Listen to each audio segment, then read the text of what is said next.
Welcome everybody to another one of our sessions. I'm here with my partners. I am Wilford Darden, President and founder of Jesus' Alpha and Omega Ministry. And of course, I got my main man right here, Harry Coles, and my other main man right here, Lamont Walker. And we're here again to have further discussion on powerful, productive believers who can engage the culture. That's our theme, and that's what we talk about, because it's no secret that Christianity is suffering from folk who are not empowered. They may be religious, they may know their Bibles, they may be informed, but they are not necessarily empowered. Therefore, today's theme is we're going to be talking about things that just prevent this empowerment from happening. We're just going to talk about reasons why people are not empowered. And I pray you go get a pad and a pen. Please go get a pad and a pen if you're a believer, because the things that we're saying to you are seriously important as far as you taking dominion of what God has given you. We're watching that, but the old method of the way we do business religiously is gone. We got too many cultural powers out there that's not even listening to Christianity. Thuggishness, they're not listening to what we're talking about. Certain people in other religious beliefs, your Muslims, your Hindus, they're not listening to anything we're talking about. As before Christ. Jesus Christ is a joke in these folks' mind. And I'm offended. I don't know about y'all. The most powerful man in the universe, and they, black folk want to make him white and this kind of thing. We got to do better as believers. My point is, the point we're trying to make today with this discussion is the principles that's going to cause you to remain and maintain your power is what we're talking about. And so we want to get on the way so that at least if you're involved in the work of Christ, you can take a look at our message here and maintain your power and become productive and engage this culture that's really talking bad about God. Hey, y'all remember what David said? What David said when he saw Goliath? What did he say? Who is this uncircumcised Philistine that's taunting the armies of the living God? Boy, isn't that pretty much what we have today? Yes. They taunting the armies of the living God, talking to us like something wrong. Give me a stone. Who got a stone? Give me something to throw it. Say, just for a recap, what is being empowered? What is that? How do you actually know that you're empowered? So remember, we talked about the empowerment comes from John 14. Deals with the process of hooking to God, where God is in me and I'm in him. And God now takes command over the things I say and the things that I do. In such a way that the things that I say come from him and the things that I do are a reflection of him. Remember, that's what we said last time. The things that I say is because he's coming through me to voice his thoughts to whatever I'm moving toward. And to use my illustration as a reflection of how Christ would get it done. So Romans 8:29 says what? We're being transformed into the image of his likeness. That's what we're doing. And so when we start talking about empowerment, that's what's happening, and that's the disconnect. Now, from this piece, John 5:39 makes a serious statement that I think we've forgotten. What's that? Jesus is talking to the scribes and the Pharisees, and this is what he says. He says, you search the scriptures. For in them you think you found eternal life. But they're talking about me, and you won't come to me that you might have life. And a lot of time we're doing a whole lot of religious stuff, but the life of Christ is not in us. Therefore, I'm not in him, and he's in me. I'm in the scripture, but there's no Jesus. And so if there's no Jesus, there's no power. So we talked last time about the different mindsets that as we engage the culture, and we talked about a religious mindset being one of those. Now help us to understand what kind of mindset or belief system a religious individual would have, because they are too believers. Well, that's true. Oh man, but that's a good piece. Now you know that James 1, 14 James 1:14 and following deals with that idea. And as we talked about before we came on camera, was that the problem was sin. Right. In the life of the believer. Right. And it's unrepentant sin. It has now become an addiction. Right. And that addictive power is sucking the power out of the believer. Yeah. And as it sucks it out of him, he becomes more religious, but Jesus is not going to work through him, because Jesus is not going to participate in sin like that. And so you see that James 1 piece, James 1 says, now 1:13 says, if anybody, whenever you see temptation, don't say it's from God, because God is not participating in those temptations. Right. He said, but what happens is we're drawn away of our own lust and enticed. And once that enticement is full grown, it brings birth to sin. And when sin is full grown, it brings death. Yeah. And death in the life of a believer is an interesting piece. Yeah. I thought once you were saved, Harry, you couldn't die. Come on. Wait a minute now. I thought once you were saved, you couldn't die. Help me now. What can that death be in James 1? The disconnection from God. That spiritual connection that we have with God has now been broken. So, as you related earlier, according to John 5:39, related to those who search the scriptures, and that they should be able to come to Christ. So we're saying the religious mindset is much like that. They can quote me verses all day long, from quiver to quiver. From cover to cover. Oh, okay. And they can rehearse every verse, but there's no power demonstrated in their life as that truth of Christ being evidenced in my life by that power that keeps me from sinning and won't. And Harris sound good, don't it? Harris sound good. Go ahead and articulate that. That's Harris. Or experience that spiritual disconnect that we're talking about that would not allow me to be empowered as I want to be in the life to demonstrate Christ. That's exactly right. And what you begin to see from that John 5 text is that the religious leaders of that text is going to grab a label. What? I'm pastor, I'm an apostle, I'm a bishop. We got to grab a label. Right. I told her. You're going to have to grab you some title. Right. And you got to go find you someone inferior. Right. Because inferior people who really don't recognize religious ideas. Right. Got to put their faith in some religious leader. Right. Now, if a person hasn't studied that religion, then they're going to think that person has the power. Right. And now that person's going to use that label to become a dominant influence in the mind of the person. Right. You can take it to the bank. That's what's happening in Christianity. And it's what Jesus came in to change. Yeah. Because the scribes and the Pharisees had already taken over dominion in the minds of the people, so much so that they were afraid when Jesus came on to even talk about it. And Jesus was a bad boy. That's why I like Jesus. He would say stuff like, unless your righteousness, what? The righteousness of the scribes and the Pharisees, you won't enter. That's right. Jesus now was 32. Yeah. 33 years old, 30, telling elders that kind of stuff. He had to have power to say it. Yeah.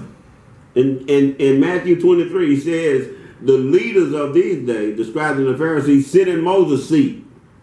And he said, be like them.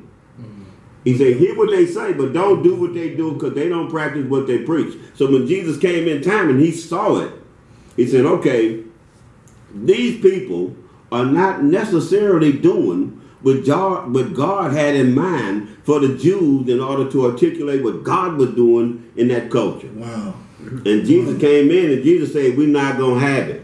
Wow. In certain languages. And so when you see that, they got to kill him. Yeah. Because it's too much power. And not trying to beat up on any particular religion or religious leaders. Yeah. But the evidence is that our religious leaders are much like our parents were back in the day.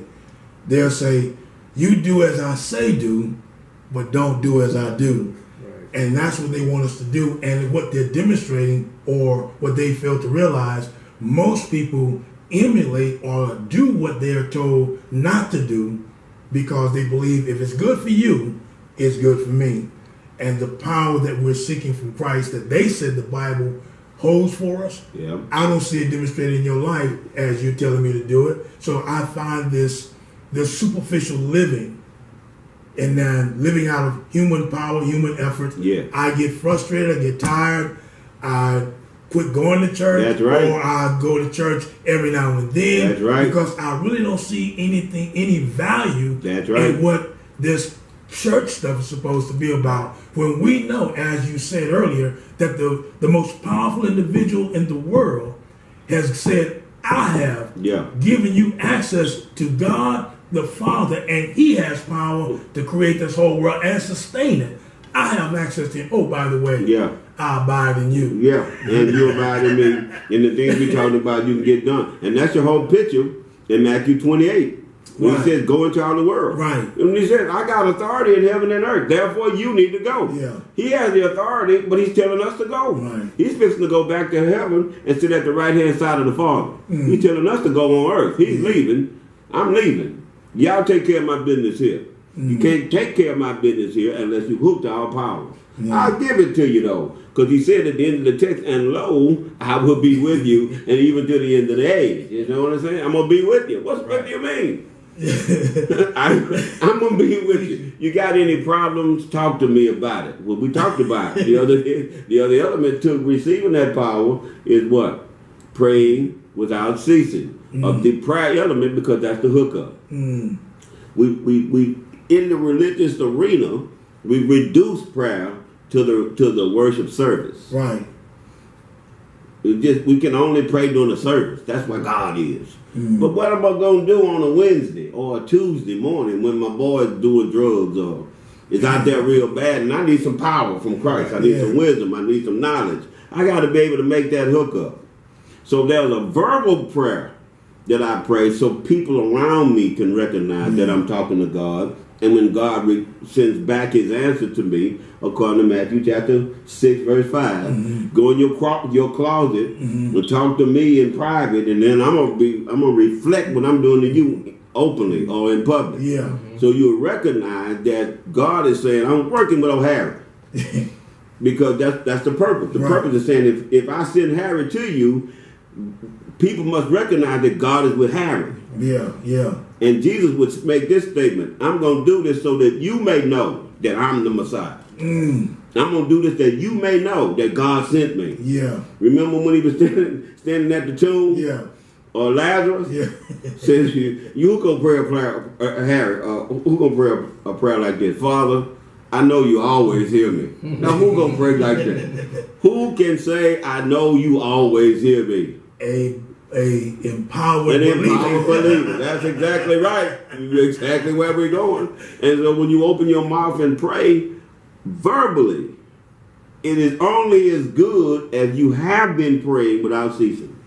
Prayer without ceasing is where you keep your mind on things above, according to Colossians chapter 3. I got my mind up there. But as my mind is going through that, God is running things through that. And as we running things through that, I'm processing that. That's praying. I don't have to say, Father, help me or give me some money. No. I'm listening and I'm processing that. And I'm saying to God, I got that. Oh, that's what that means. Oh, man, I got that. I'm praying without ceasing now. Because there's an inward communication between me and God. Now is going to arise a time when I got to say something to God about something that I need a verbal or an open answer to prayer. Where people can actually see God is with old Wilford. God is with old Lamont. God is with Harry.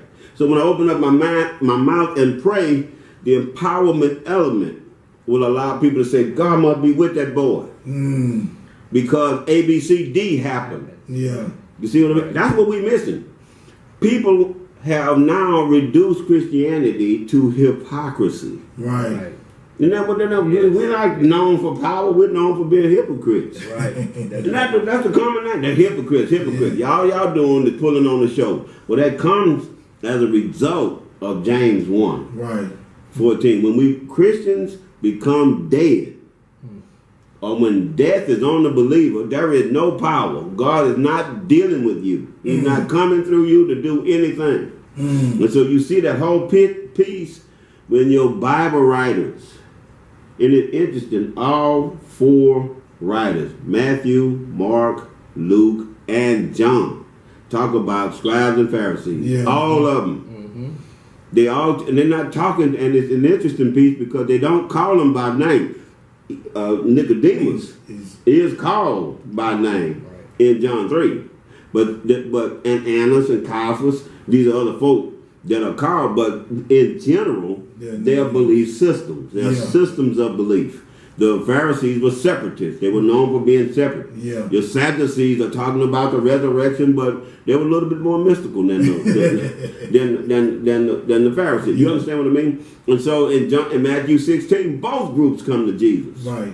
And one group, and so they both come to test whether Jesus is who he say he is or whatever. And Jesus had to deal with them philosophically. Yeah. So that they would still know that he is who he said he is. Christians have lost their DNA. We have lost our identity. We're too busy trying to be something else other than what we've been called to go do. Right. And I believe it's happened because we don't have our power. Now, I would say, based on what you shared with me, there are two mindsets or belief systems that we will encounter as believers. All right. One of a religious, and then one that's concerned with the growth system of the believer. Oh, that's true. There are those who are desirous to be true servants of God, who really want to know and live the life of Christ, but they're still babes. Okay. And they don't know how to overcome that element that separates them or disconnect them from the power source that helps them to be all that they can be. Wow. Now, Harry just gave us our next topic, right? The growth levels. Okay, we're going to do that. Yeah, but a good point. Yeah, because what happens with that is that the growth levels is how you measure the empowerment. Right. That's how you get. Now, let me be clear and say all power is given to you when you get saved. Right. All the power you need. And we call that the doctrine of full measure. Mm-hmm. The doctrine of full measure says that God has given you all the power and all the faith it takes for you to accomplish everything he's called you to do. You can find that in Romans chapter 12, mm-hmm. around verse 3. You see the full measure of that. Ephesians chapter 4, mm-hmm. 11. It's 12 actually. Ephesians 4:12 mm-hmm. and 13. You're going to see where he's giving them a full measure of the faith that they're going to need to go out and do what they need to do. And in Ephesians, this is what it comes to your text, because he says in Ephesians 4, then there will be no longer tossed to and fro by every wind of doctrine.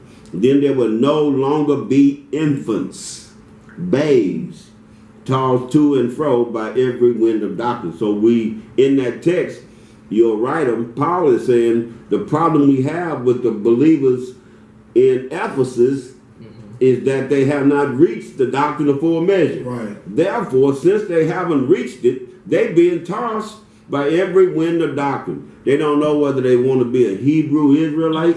They don't know whether they want to be a Muslim. They don't know whether they want to be a Mormon. They don't know whether they want to be JWs. They don't know. Wow, man. We were having such a great time sharing with you today. We actually ran out of time. We'll be picking up on next time, our next video, and we're asking you again to subscribe and give us those likes. See you next time.